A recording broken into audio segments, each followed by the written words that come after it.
morning, everyone. Morning. Thank you. Nice to see some of our loyal followers here. I recognize some faces here.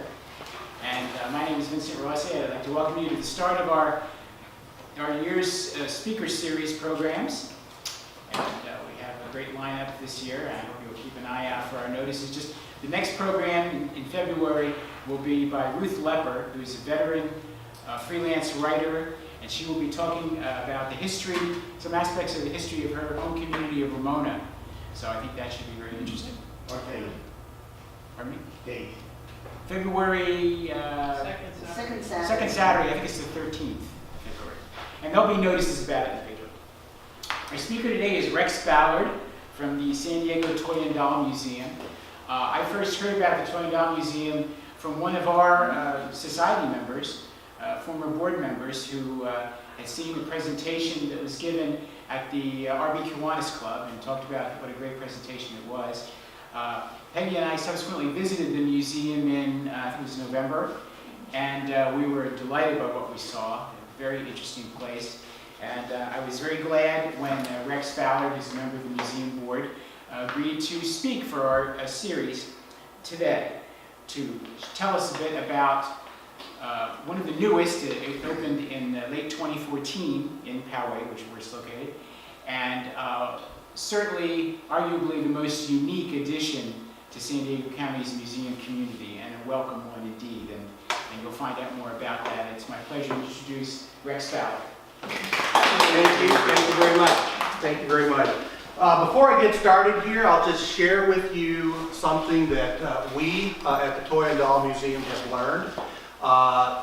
If you look around, there may be people here you don't know. Maybe you all know each other, but you certainly don't know me. But it's human nature when we're around people that we don't know is that we get a little nervous, a little apprehensive. What I wanted to share with you is something we've learned that'll help you get over that discomfort whenever you're in the midst of people you don't know. And that little thing is to know that no matter who we are as people, we have a common bond. It doesn't matter how old. There could be huge age differences. It could be there's nationality, ethnic differences, geographic differences, differences of all type. We all have a common bond. And that common bond is that as kids, we love to play. And the reality is, even now, we may be a little older.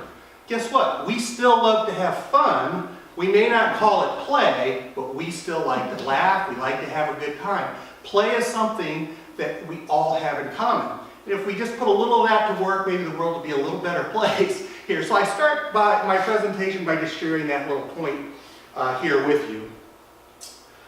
So, a little overview of our museum. As has been said, we are fairly new. We do believe we're unique. Like most museums, we're a nonprofit charitable organization. We exist but for one reason, that's to serve the community. And we only exist to the extent the community embraces what we do because we're totally publicly funded there. How did we get started? My wife, Elisa Ballard, who unfortunately couldn't be here because we've got another event going on at the museum, which is where she is, she read a book about Manny Stepanek, a young boy who had a severe case of muscular dystrophy. He wrote poems about peace, and something that stuck with her that he said was follow your heart song.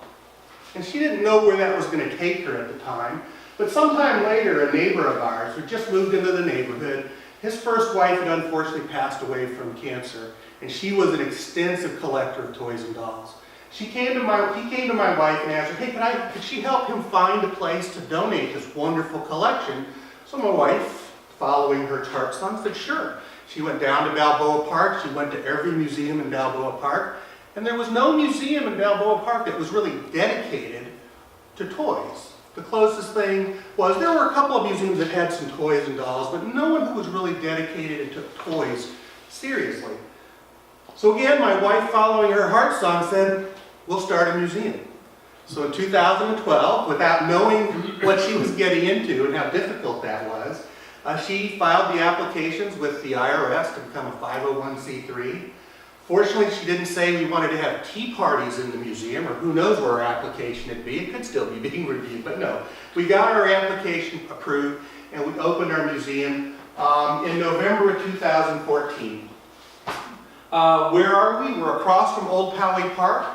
We're somewhat in the back, not the best, most visible location, But those who are interested do end up finding us. We're directly behind Old Poway Market there. We're open 4 days a week, Thursday, Friday, and Sunday from 11 to 4, and Saturdays we're open from 10 to 4. We're very modest. We ask for a $2 admission, but fortunately most of our patrons who come are so thrilled with the museum they end up leaving a nice donation that helps keep us going. So that's a little bit about the museum. But a museum is just a thing, and just like I'm sure the Rancho Bernardo Historical Society, it's really made up of people who are passionate about the same thing. And these are the few of the people who are passionate about what we do. And as you can see, we all like to have fun. This is our entry in the Poway Days parade. And you can see there's probably more adults there than kids because we all still like to have fun. So, what is play? Play is generally defined in most dictionaries as to engage in activities with no apparent practical purpose other than for recreation, enjoyment, or amusement.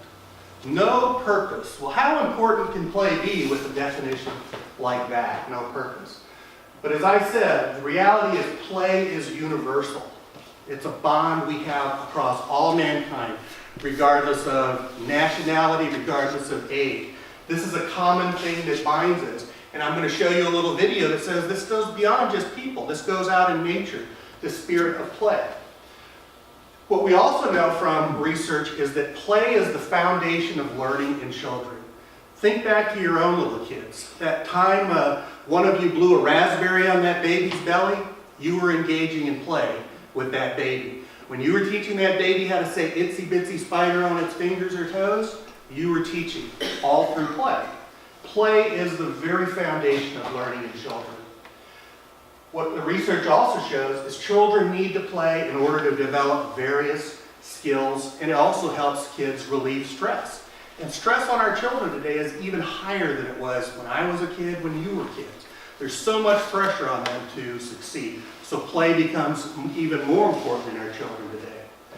And the last point is that play remains important to us throughout our lives, even as we are into our adulthood there. So this is something I want you to think about here. Hopefully all of you will find a way to play and get a little more enjoyment back in your life. So what drove us? We're going to show you a little video, and I apologize we don't have the speaker set up, but this gentleman right here, Stuart Brown, he's a noted PhD psychologist. This book really helped shape what our museum is about. And his research into play didn't start with play in mind. His research actually started by looking at serial murderers and convicted murderers and convicts of all sorts. He would look at them and develop these analysis of what happened to them as kids, and he found a common theme, and that was that many of these kids were play deprived. Might be that they lived in households that were abusive, or otherwise they just didn't get to play. Now, he's not saying there's a one-to-one correlation, but he says there is a correlation. So that is something that really helped shape our museum. I'm going to play this video, and I apologize if the audio is really quiet, but if necessary, I'll speak through. Here we go, a flyby of play. It's got to be serious if the New York Times puts a cover story of their February 17th Sunday magazine about play.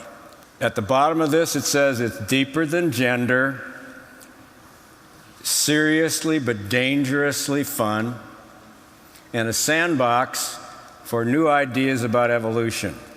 Not bad. Except if you look at that cover, what's missing? You see any adults? Well, let's go back to the 15th century.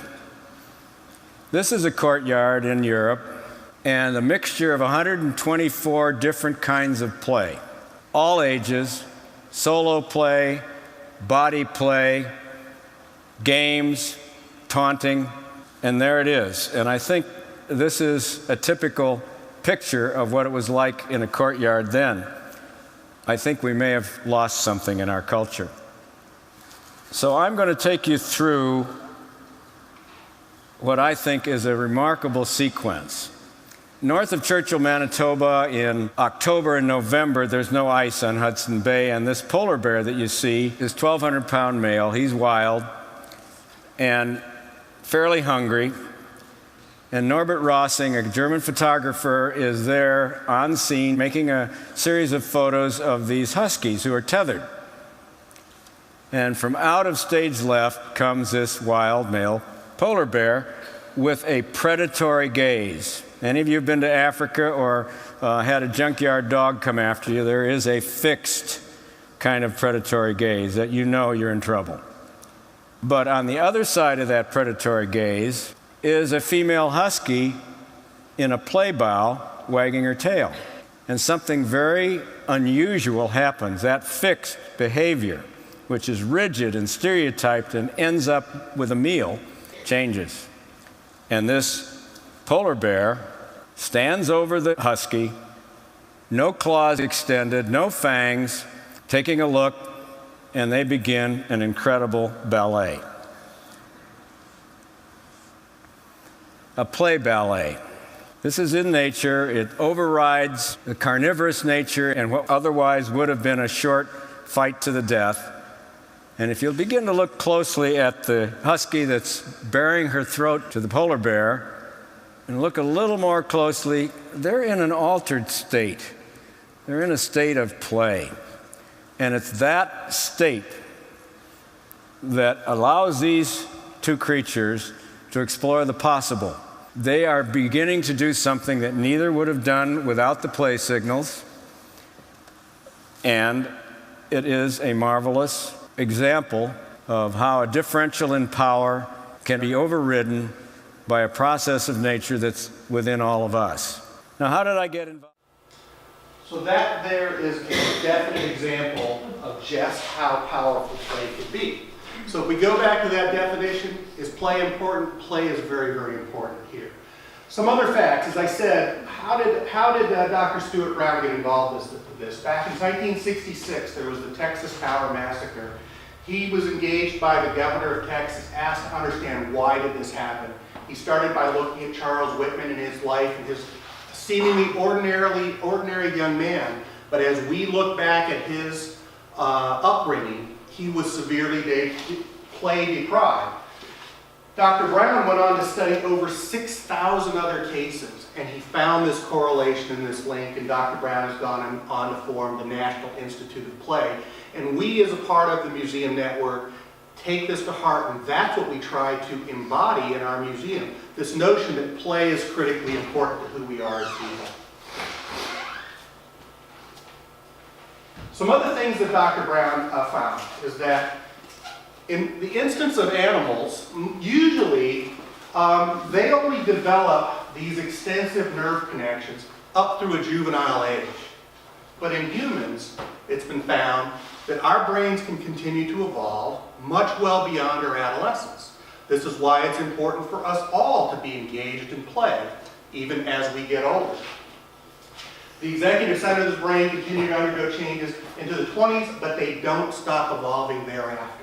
So the research shows that the older we get, the more we stay engaged in simple things like even doing puzzles, doing the daily crossword puzzle. It helps with the elasticity of the brain, maintaining the elasticity of the brain there. So, other news. Pediatricians are now starting to warn their parents, limit their screen time for their kids. Today when we see kids playing, this is how we see them playing more often than not. And it's not that we are against electronic devices. They offer a lot of great things for our kids, but it's really about variety. We heard Dr. Brown in his speech talk about 124 different types of play. We distilled that down to 5, and we're going to talk about 5 types of play today. And it's important to get our kids to be engaged in all the different types of play that we can here. What they're seeing is, if this is the only way they play, it turns into social development problems, and we see kids that behave like this. There's definitely a correlation. So, other findings is studies have been conducted, and we're seeing that schools across America are now actually reducing the amount of recess in favor of No Child Left Behind.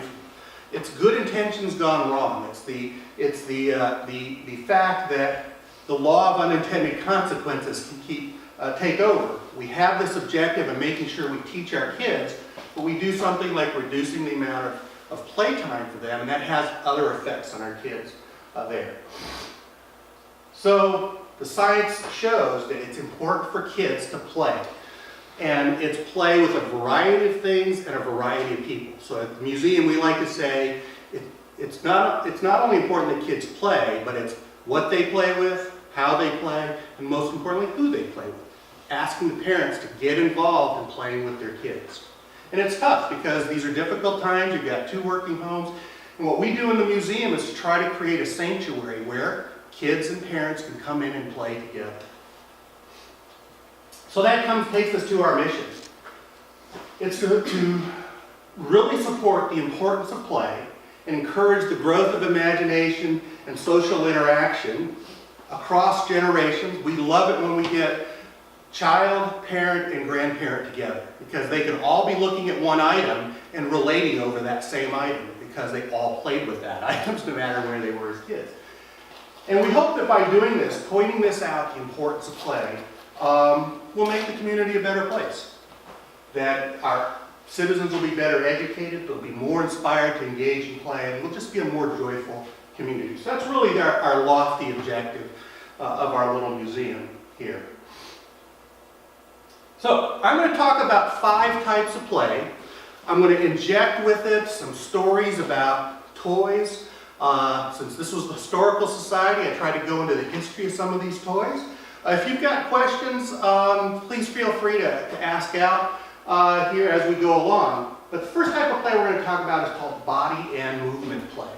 This is the type of play that gets the body engaged. How many of you had a pair of these when you were a kid? This is a roller skate. These were the types you had to clip onto your shoe. You needed a skate key to attach them and make them work. That's a classic toy associated with body play. It gets the body moving here. When a child's sitting with an iPad, there's not a whole lot of body play going on other than a thumb or a forefinger or something like that here. So it's through body play that kids actually learn flexibility, that causes their brains to think differently, and they get adaptability and resilience. And body play can really take place in a lot of different ways. Now, this is that painting that Stuart Brown brought up. It's actually by a Dutch artist, painted in 1492. And I'm going to call your attention to this little section right here in the bottom there. You see 2 grown-ups playing in the 1400s with something that looks a lot like this. Does anybody know what this really is? It's not a hula hoop. It's called a trundling hoop, is what these were called. And here's some pictures of a trundling hoop. This first one is a mosaic tile taken out of a Byzantine cathedral in Turkey that dates back to the 6th century BC. And then here's a photo of some young boys in Toronto in 1922 also playing with a hoop. So this is a toy that's been around a long time. We don't see kids playing with one of these very often. But we're going to talk a little bit about the history of trundling hoops and how we as a museum deal with things. So when we come across an item like this, what's the first question we typically ask ourselves is, well, how old is this thing? And we'll take you through a little bit of an exercise of how we determine how old this item was. First thing we notice, and you can come up and take a look at that, is that on this hoop, there is the remnants of what looks like a price tag. And that price tag says, John Wanamaker's of Philadelphia. Okay, so I'm not a real big history buff around John Wanamaker, but I recognize the name Wanamaker, and I recognize and associate it to the Wanamaker Trophy, which is, I'm a golf fanatic, of the PGA Championship. So I looked up in the trusty internet about the Wanamaker Trophy, and I come to find out that it was donated by the son of John Wanamaker, who founded one of the first multi-level department stores in America. That's a picture of it. It was developed in 1869, and he was a real revolutionary in American retailing. Really, up until then, there weren't massive department stores. You would go to a store for your millinery, you would go to a store for your groceries, store for toys. And John Wanamaker operated a store just like this. It was really a men's clothing store. But he had the idea of, rather than opening up a lot of different stores, I'm going to put them in one building. And what conveniently happened was, in Philadelphia, they built a new railroad depot, and the old railroad depot was available for next to nothing. Because what do you do with an old railroad depot? Well, he converted it into the first department store in 1869. So what else do we know? As I mentioned, he really did revolutionize department stores in the country. He was one of the first to begin importing goods from France and offering really upscale. He was the Nordstrom of his time, if you will. He innovated a number of other things. He was the first retailer to really establish price tags. Up until then, most retailers would not put prices on their goods. It was a bartering transaction, a negotiation that would take place between the salesperson and the buyer. And the salesperson's job was to get as much money he could out of that buyer. Well, John Wanamaker liked to say that he was a devout Presbyterian. And if we were all made equal in the eyes of the Lord, then we could all pay the same price. And so he was one of the first people to actually develop price tags there. But in doing the research, the real reason was he didn't want to have the salesman taking up time establishing the price. He wanted transactions to happen very quickly, so if the prices were set, people would just buy and things would move on. The other thing I learned was that he was one of the first retailers to use gum-based adhesive price tags, which is what we have on this item here, and that he did that in the 1880s. The other information we have, just from other research, is that the wooden hoops really began to disappear by the 1920s, and they were replaced by pressed steel, because there were other industries, such as the bicycle wheel industry, that popped up, and they could pop these out much more easily than they could have them make out of wood. So so we know our hoop can't be older than 1869, because that's when John Wanamaker first developed. We know 1888 is when he started using the adhesive price tags. And we know in the 1920s, the wooden hoops began to disappear, and they were replaced with steel. So that way we can take our best guess in saying this hoop was sold originally somewhere between 1890 and 1910, which makes it somewhere between 120 and 100 years old there. So it's in pretty good shape for that. So that's just a little step through history in terms of when we get an item like this, what do we do with it? The type of research we have to do, and I'm sure many of you here who work here in the Historical Society do something similar with the items that you come across. Next type of play we're going to talk about is called object play. This is where we find pleasure in the physical part of an object. Could be putting together a puzzle, could be kicking a ball through a goal, or if you're a grown-up, wadding that piece of paper up, pretending you're Wilt Chamberlain, throwing it in the waste paper basket. That's all a matter of engaging in object play. One of the oldest toys associated with object play is the building block. They have found building blocks in the pyramids. So they go back a long, long time. Ironically, the first evidence of putting alphabets on building blocks isn't until about the 1840s, which is a little surprising to me. So you don't need toys to engage in object play. How many of us had kids who discarded the toy and began playing with the box? That's a form of object play right there. So we're going to talk about a company who was really noted for creating toys that really were popular for object play. So has anybody here heard of the Hassenfeld Brothers Company? I didn't think so. So, what do the fabrics and the pencils have to do with Mr. Potato Head? Well, they're all part of the Hassenfeld Brothers, and we'll walk you through that. In 1923, the Hassenfeld Brothers started a business out in Providence, Rhode Island.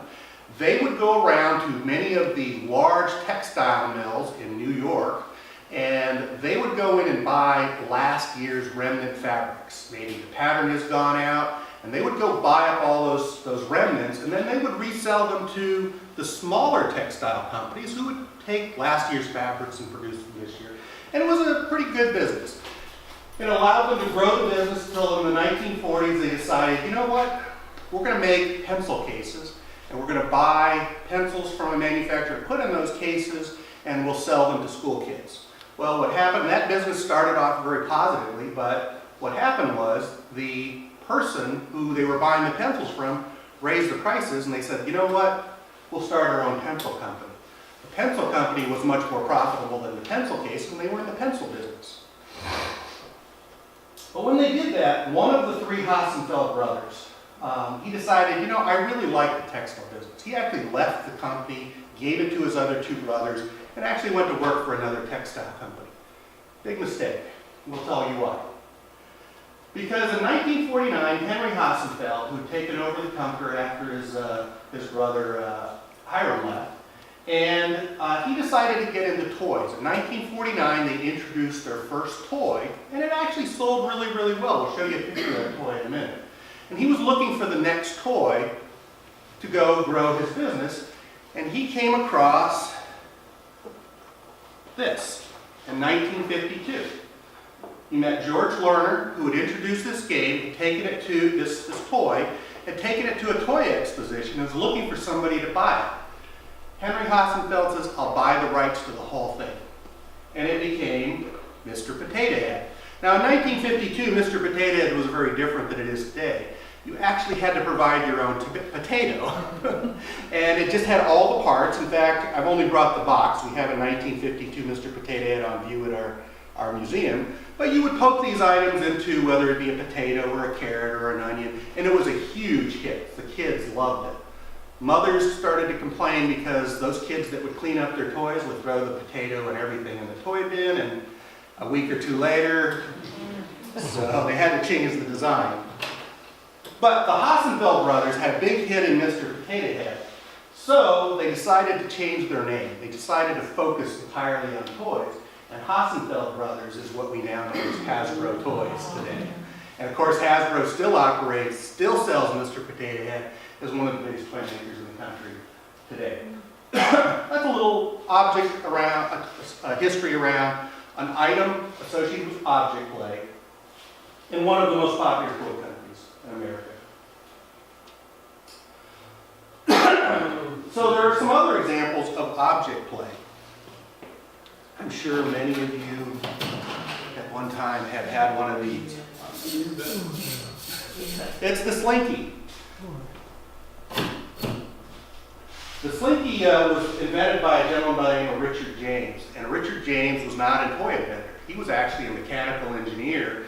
And in the 40s, in 1942, he was working at a shipyard looking for technology to mount what was then delicate electronics on board ships. And he was experimenting with a lot of different types of springs.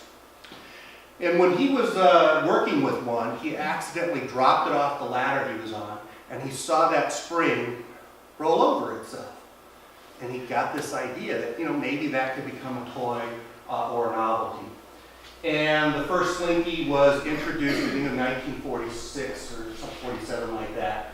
Because his challenge was, how do I find the right steel with the right properties that I could still sell this for $1, is what he sold this for, and make money. So he got a contract with the Gimbels department store. They were going to give him a small little table of space. His wife, who was doubtful, was very nervous but supportive of her husband. And the way it worked at Gimbels, he was going to be given a little bit of shelf space, and if his items sold, then Gimbels would buy more and resell them. So his wife was so nervous that the husband's invention would be a failure. She actually gave many of her friends a $1 bill to go down to Gimbels to buy one. But when the friends got there, they couldn't get to the counter because Richard James was selling these like crazy. Because he had participated so late, Gimbels had pushed him way down to the end, and he was able to set the boxes up and let people see that Slinky walking down the boxes, and people were just giving him $1 bills left and right. And Slinky became a very, very big hit. So that's kind of how Slinky, which is a great object toy, came to be. There is an interesting continuation of the story that, for the interest of time, I'll pass here, but if you come to the museum, we'll give you the whole story. There's a lot of overlap. From one toy, it can be an object play toy, but it can also go into being an imaginative or a creative play toy. Here you see pictures of two examples of imaginative toys. Dolls typically will fall into this category. Here you see the ever popular Barbie, but this is the career series Barbie, so the kids could actually imagine themselves through Barbie being in different careers. One of the earliest toys for letting kids imagine themselves in a different reality were things like the doctor's kit. This is that 1949 doctor's kit that was the first toy that the Hassenfeld brothers put out as an example. So those are clear examples of imaginative and creative play toys. So I thought I'd walk you through a story about this company here, Fisher-Price Toys. What oftentimes goes in imaginative and creative toys are toys that we call sensory toys. Toys that engage young kids through their senses here. It's that first thing that builds imagination there. And this is something Fisher-Price is really, really good at. The interesting thing about Fisher-Price toys is they were founded in the 1930s by Herman Fisher, Irving Price, and Helen Shell. So I want to know why it's not Fisher-Price Shell toys, but anyway, Herman and Irving are the ones who got their name on the toys. The way the toy business came about, because this is 1930, the country's still mired in the Depression at this point in time. Herman and Irving knew each other. Herman was a buyer for F.W. Woolworths. He was buying merchandise for F.W. Woolworths, so he knew a lot about how to retail things. One of his suppliers was Irving Price, who would make novelties for the store. They partnered with Helen Shell, who operated one of the largest toy stores in upstate New York. So she could kind of give them an idea of what type of toys parents would buy, no matter how bad the economy was. And her steering was to build toys for these young kids, because no matter how bad times are, parents would want to find a way to get their kids some toys. So in the 1930s, they, through the garage, cobbled out 16 different wooden toys that look a lot like the toys you see today. Bright primary colors, things that a child could turn, tactile feedback of clicking and sound or music. And they created and took those 16 toys to that same toy fair that George Lerner was at, who brought the Mr. Potato Head, and it was an immediate hit. They got countless orders for those 16 toys in 1930. The interesting thing about them is that here we are in 2016, and the vision for Fisher-Price Toys hasn't changed. They still target their toys at this age group, even though that company has changed hands several times. Every time it's changed hands, they've insisted they stay true to the formula, and it's still to this day one of the most popular imagination play toys. So we can't skip dolls. So we'll talk a little bit about Mattel toys. Does anybody know who Barbara Millicent Roberts is, and who comes from Willows, Wisconsin? And where is Willows, Wisconsin? Anybody know the answer to that? Barbara Millicent Roberts is better known as Barbie. Because in 1959, when Mattel was introducing Barbie, they weren't sure it was going to be very popular because it was the first doll of its type. Up until 1959, all dolls for children were baby dolls or little girl dolls. There were no dolls that looked like this in 1959. So they weren't sure it was going to sell, so they actually engaged with Random House to produce a line of children's books that published the entire backstory of who Barbie was. Her real name was Barbara Millicent Roberts. She hailed from Willows, Wisconsin, and talked about her high school, her boyfriend Ken, etc. And clearly the books became unnecessary. As soon as Barbie hit the stands, it was really a smashing success. So I'm going to tell you a little story about how Barbie came to be. She certainly is one of the most defining toys for Mattel, but a little bit about Mattel first. Mattel was founded in 1945 in El Segundo, California, when Matt Matson and Elliot Handler, Matt and El, that's how they came up with the name Mattel, they formed a small woodworking company. That company made doll furniture and picture frames for kids and things like that.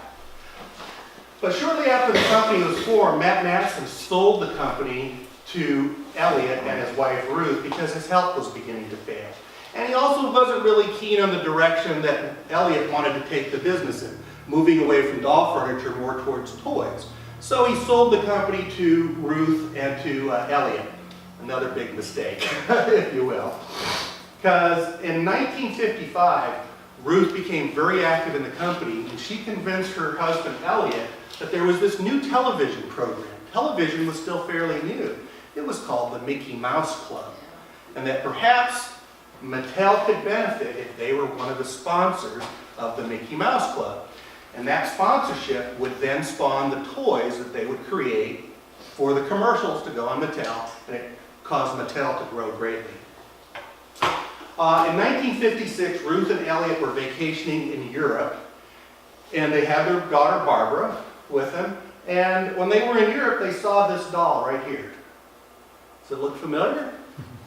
That's not a Barbie doll. That's actually called a Lily doll. It was made by a German company, O&M Hauser Company. And it really wasn't built as a toy. There was a very, very popular cartoon in one of the German newspapers that was syndicated across Europe called Lily. And it was a little bit of an adult-themed, racy cartoon. And the dolls were really made for the fans of the cartoon, not really for kids. So they didn't sell a lot of these dolls. They were typically sold in like tobacco shops as opposed to toy shops. But while they were vacationing in Europe, they saw this doll. The little daughter, Barbara, fell in love with the doll. Ruth bought 6 examples of this doll. When she got back home to El Segundo, California, she told her engineers, make me a doll like this. This was in 1956. And in 1959, that doll appeared, which is, of course, the doll we know as Barbie.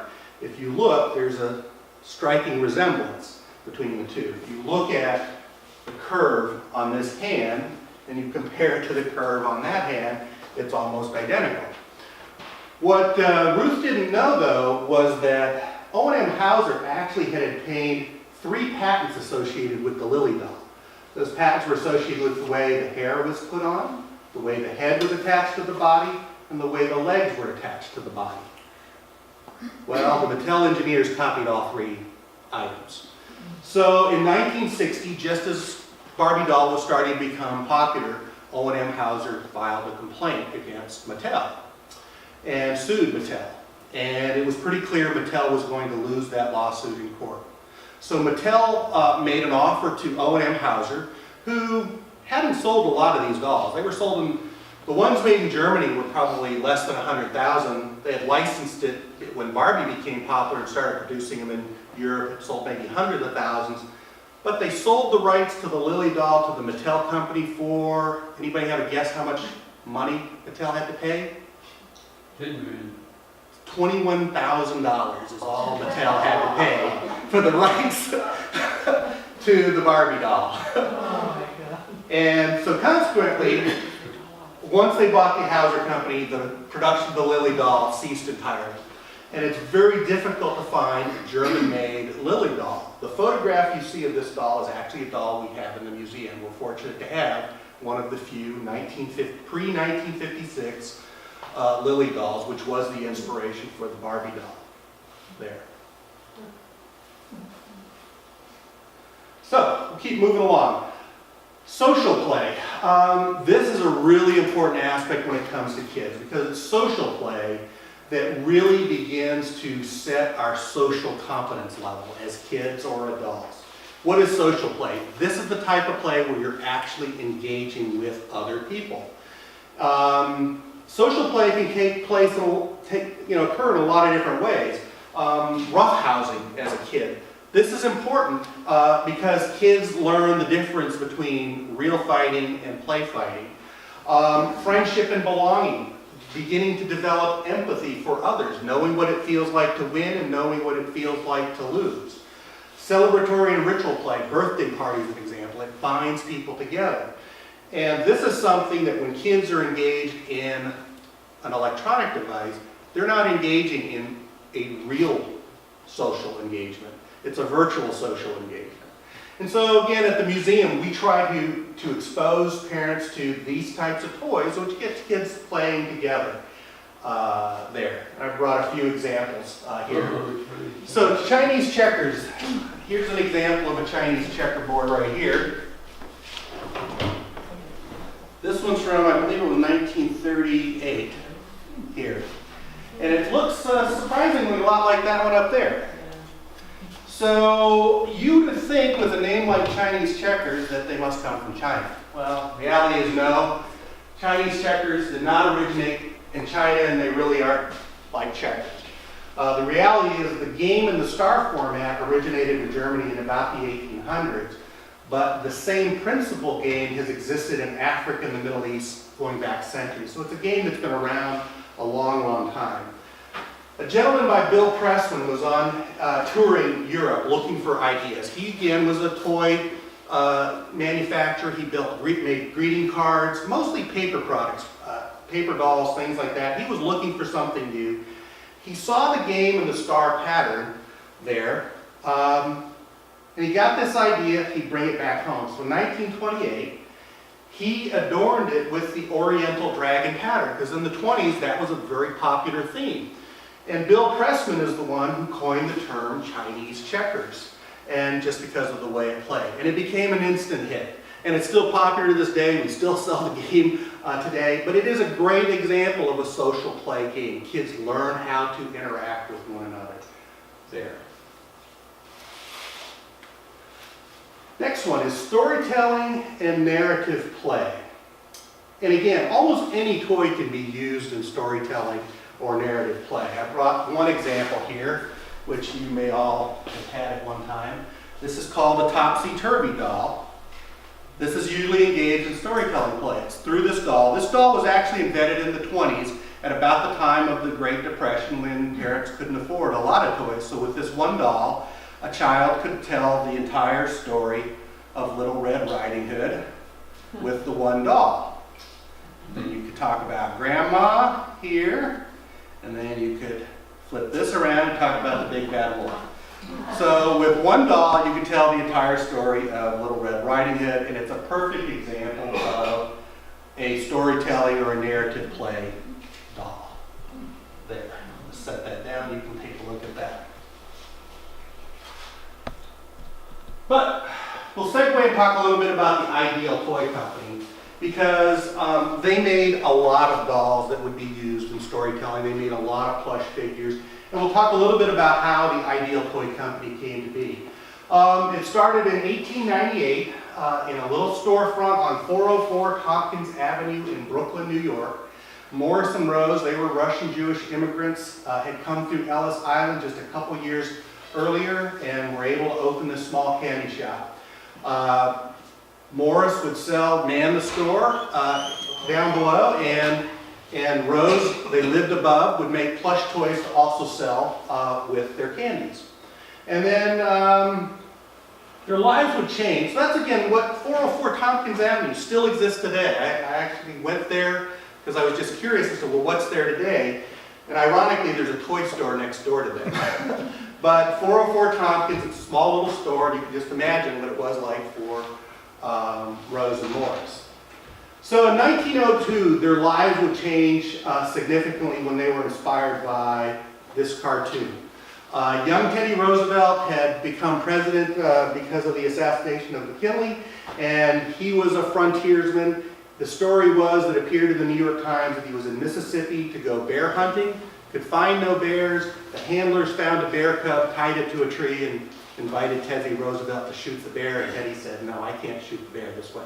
And that was popularized through this cartoon, drawing the line in Mississippi. And the Mitchums saw this and were inspired. And so Rose immediately began to make little stuffed bears. And they called them teddy bears. And the teddy bear was born in America. And it changed their lives completely because by 1910, they no longer were in the candy business. They were fully in the toy business. This is a print from a 1910 advertising. You can see that those bears would sell for 79 cents to $1.19. In 1910, that was a lot of money still, though, there. And that's really how Ideal Toy and Novelty Company was born, was with the teddy bear. Ideal Toy and Doll Company would go on to make over 150 different dolls there. And they were the largest seller of dolls until about 1960. And who do you think, which doll do you think kind of knocked Ideal off the doll champion pedestal? Barbie. Barbie. It was that Barbie doll. After that, Mattel had a huge advantage. They only had to make one doll, whereas Ideal Toy had 150 different dolls that they would try to make and sell. It was just kind of a manufacturing nightmare. And so Ideal then began to go from dolls into a variety of other things. But on the back table, right behind you there, you see an example from 1948 of an Ideal Toy doll. That's called a Tony doll. And that doll is from 1948 and still in very, very good condition. But that's an example of the kind of quality dolls that Ideal Toy Company made. And we have a wide variety of Ideal Toy Company dolls at our museum again. So, those are the 5 different types of play that we talked about. Let's talk a little bit about how do we try to achieve our mission here. One way we do that is we don't just have things in cases to look at. We engage kids and adults and their parents in workshops one Saturday per month. Those workshops have a variety of different themes. We had a superhero week where the kids get to draw and create their own superhero, talk about what superpowers they would like, and then engage and tell those stories with their parents. We've had Pioneer Days, those sorts of things. Lego toys. We collaborate with a collector of Lego, and we have the only historical Lego museum within the United States. We have items that I'll show you some pictures here in a minute that the only other place you can go to see them is at the Lego Museum in Billund, Denmark.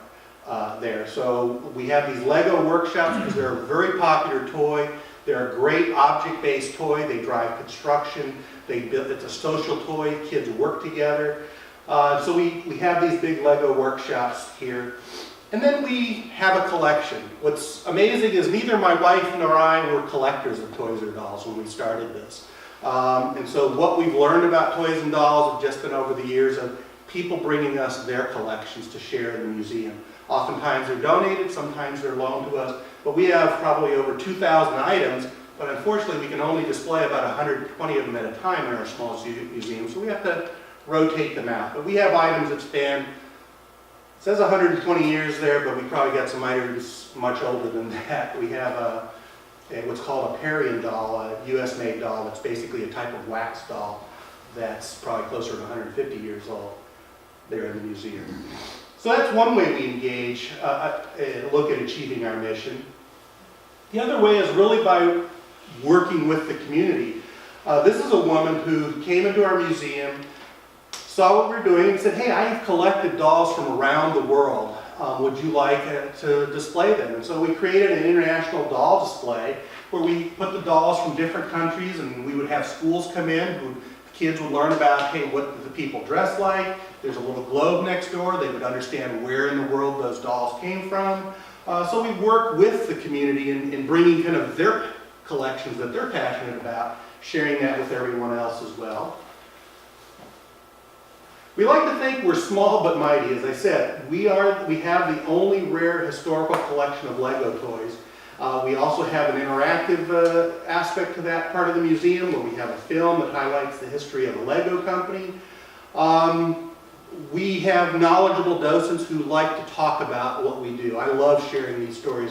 We may get an item from someone's donated item that may not be an especially valuable or rare toy, but what makes it so special is the life story that goes with that doll or with that toy, how it meant something to them. And we just love sharing those stories. It keeps those toys alive in a way.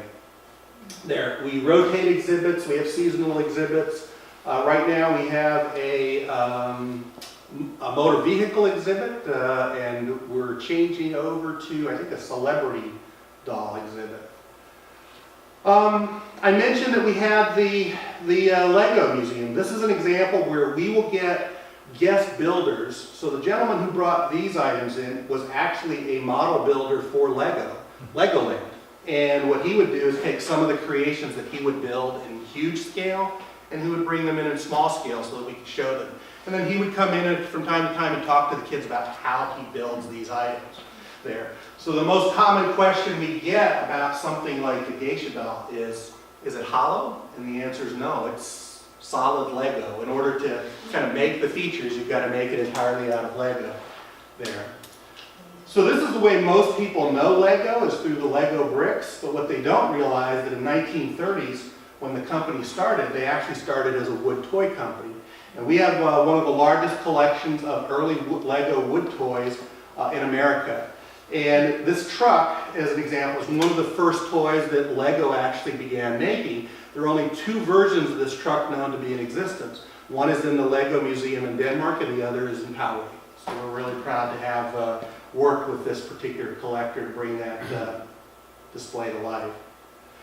This is the motor vehicle exhibit. The story that goes, I mean, no vehicle in here is especially valuable, but again, it was the story about a father and son who had collected these cars together over a long period of time, and how through toys, father and son had something to bond over here. So the cars are great to look at, but the stories are even better. These are some examples of doll displays that were donated to us by people who were avid. This is a Ginny doll. It comes from the 1950s. It was made by the Vogue Doll Company. And it's kind of a unique doll in the sense that it's an odd size. Most dolls were 8 to 12 inches tall. These dolls would stand about 5 inches tall. So it makes it a little difficult to build these kind of vignettes, but the artist who did these, and we have several of her vignettes, they're just really amazing. And her name is Linda Rees. And Linda was a child of the 50s. And during her working life, she worked as a set decorator for JCPenney Furniture. So when they needed to bring the fall lineup, she's the one who would design what the layout would look like. Well, when she retired, she didn't stop. She just started doing it in miniature. But she then brought her love for the 50s, because all of her displays have a real 50s theme to it. So it's really fun to look at. And we have probably 8 or 9 different vignettes of the Ginny dolls that you should come down and take a look at. We then have other dolls. These are dolls from the Madame Alexander Company, and some of you may have collected Madame Alexander dolls or bought them for your kids, but the Madame Alexander Doll Company was started in, I think, 1923. We like to talk about Madame Alexander because it was actually a company founded by a woman she, because of the popularity of her dolls, then in the 30s and 40s inspired a number of other women to set up their own business manufacturing their own dolls. She was really one of the early feminists, if you will. But she had stumbled onto a really clever idea in the sense that she would build collectible dolls. Her dolls would basically have all the same body, all the same face. She would just change the outfit, the hair color, etc. And she would do it in themes. So she would license the rights to produce dolls for Gone with the Wind. And of course, children would want to collect all the characters. And the neat thing for her was they were really all the same doll, they just had different outfits on. So from a manufacturing standpoint, it was very easy and affordable to build. And because of the collectible aspect, it really got the customers hooked. And to this day, Madame Alexander Company still exists today. The example you see here is a fairly rare set of her Dion quintuplets. She would actually put out dolls to celebrate things in history. Of course, the Dion quintuplets were the first surviving natural-born quintuplets. They were born in 1932, and she produced a variety of doll series, and we have a couple of different sets of the Dion quintuplet dolls. So, you can learn more about us. We have a Facebook page. We have a blog page. You can get to all of it through our website there. And if this is something, if something we've talked about has kind of piqued your interest, there are other toy companies, just none in San Diego, toy museums. Our inspiration really comes from the Strong Museum of Play in Rochester, New York. It's a huge, huge museum, entirely dedicated to toys, dolls, and play. They actually host the National Toy Hall of Fame at the Strong Museum there. We collaborate and work very closely with many of these museums. We share displays with them. The Denver Museum of Miniatures and Toys donated a very, very elaborate dollhouse miniature to us that we have on display there, that we're really proud that they helped kick us off with that.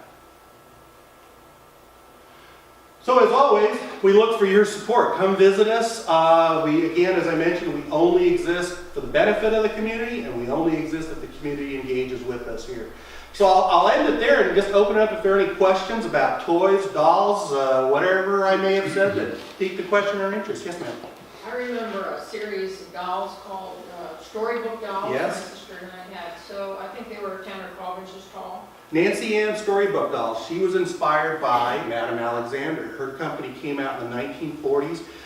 She had a variety of different size dolls. The ones that were the most popular were about 4.5 inches tall, and then she had a set that was about 8 inches tall. But the smaller ones are the ones that were really the most collectible, and we've got a great assortment. And then there were a number of copies that came out after that. There was a series called the Hollywood Dolls that looked almost identical to them, slightly different. But again, it was another company founded by a woman. So those are 3 companies, Madame Alexander, Nancy Ann's Storybook Dolls, and the Hollywood Dolls, that were all women-owned and driven businesses. Any other questions? Yes, ma'am. Yeah. You first. Yeah, you first. Was Madame Alexander named after somebody? Where did they come up with the name? That's an interesting story. Madame Alexander was from New York. Her real name was Bertha Alexander, and she began making these dolls, and she called them the Madame Alexander Company.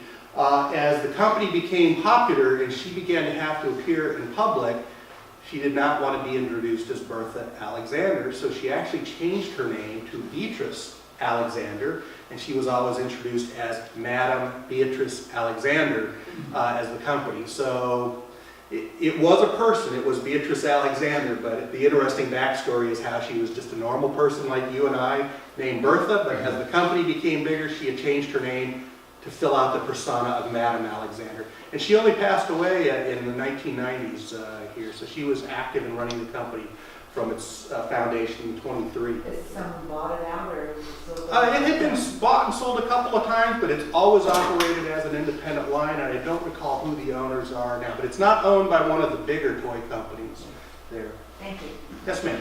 You know, I could never understand why the German style teddy bears were so valuable or popular. I think they're the ugliest creatures on the earth. We have a great teddy bear display. Again, we're small, so we have to limit things, but we have a nice selection of teddy bears. We have a great teddy bear enthusiast, and we have both Steiff teddy bears and the Ideal teddy bears. But in fact, the oldest teddy bear we have on display is a 1918 Ideal, one of the original teddy bears. And you can compare the two, and you can begin to understand the difference in them. And, it's all up to people's taste. There was a bit of a battle raging in the 1920s over who really coined the term teddy bear, because Steiff actually claimed they began calling it teddy bear. And we don't know exactly what the truth is. We think both companies began calling it teddy bears, probably inspired by that same cartoon of Teddy Roosevelt there. Yeah, but I'm just wondering if it was a method, how it was made, why it became so popular. I mean, there's nothing attractive about that bear. The Steiff teddy bears were really popular because the early ones were made out of mohair. They were very finely crafted. They were jointed, and they weren't sold in great quantities here. So they just kind of became a very collectible item, more so than anything. Whereas the Ideal bears that were made here in the country, they're still very, very collectible. But if you were to compare the values between the Steiffs and the Ideal, the Steiffs probably are worth a little bit more. Yeah. So. Yes, sir. I remember as a child in the 50s, I remember building plastic model ships, Did that evolve out of carving wooden ships at some point, or when did that, with the plastic models develop in the 50s? Or Sure. The innovation of, well, to answer your first part of your question is that yes, there were a number of kits, both airplanes and ships, where they would be sold as kits made out of balsa wood. Kids would have to cut the balsa wood, carve the balsa wood, fit them into models. And we actually have on display in the museum a number of balsa wood and tissue airplanes that were made in the 50s. They're on display. But you're right, they began to move away from wood into plastics, frankly, late 50s into the early 60s there. So, yes, sir. Did you mention Monopoly at all? Monopoly, Parker Brothers, one of the clear popular games, came out in the 20s there. About all I can tell you is it still remains one of the most popular family board games. I think last time I read, it has been the highest selling board game of virtually every board game because it's been out for so long. Interesting story of Parker Brothers and it was Parker Brothers and I think Hasbro bought Parker Brothers and then Tonka bought Hasbro. And then Tonka was then bought by, I think it's, might be Mattel. So even though the Hasbro name is out, it's now owned by, I believe it's Mattel. I could be mistaken on that. But many of these companies, they consolidated over time. And I found it interesting that Hasbro wound up buying Parker Brothers, and then both those companies wound up getting bought by Tonka, and Tonka wound up getting bought by someone. We do have a 1940s version of the Erector set. One of the stories we love talking about really is the founder of the company, of the Erector set, a gentleman by the name of Gilbert, because Gilbert was an interesting man. He was actually a trained medical physician. He was also an Olympic gold medalist, but he chose to make his living as a magician. And at one point in time in his career, he opened a little novelty shop selling magic tricks. And as the story goes, he was watching an elevated railroad being built outside of his building, and he was intrigued about the beams that were going up to suspend the electric cables. And he borrowed $1,000 and began to make the Erector set. And the Erector set was the most popular toy for boys up until about 1960 there. So we do have a complete Erector set from the 40s there. Tinker Toys as well. Those are all construction-based toys. Erector sets began to fall off in popularity in the 60s because of the advent of plastics. It just became much cheaper to begin producing plastic toys. So, anybody else? Well, thank you very much for letting me stop the